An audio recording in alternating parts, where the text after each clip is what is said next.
एक घने जंगल में चीकू और पिंकू नाम की दो गिलहरियाँ रहती थी। वे दोनों पक्के दोस्त थे और हमेशा साथ खेलते थे। एक दिन उन्होंने एक बहुत बड़ा अखरोट मिला। अखरोट को देखकर दोनों बहुत खुश हुए, लेकिन फिर वो झगड़ने लगे।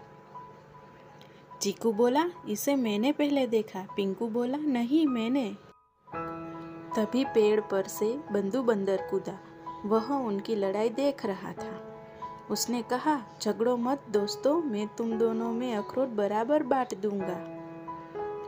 चिंकू और पिंकू मान गए। बंदू ने अखरोट के 2 टुकड़े किए। उसने टुकड़ों को तराजू पर रखा और बोला, अरे यह टुकड़ा तो थोड़ा बड़ा है। यह कहकर उसने बड़े टुकड़े में से थोड़ा सा खा लिया। उसने कहा, अब बराबर हो जाएंगे। लेकिन अब दूसरा टुकड़ा बड़ा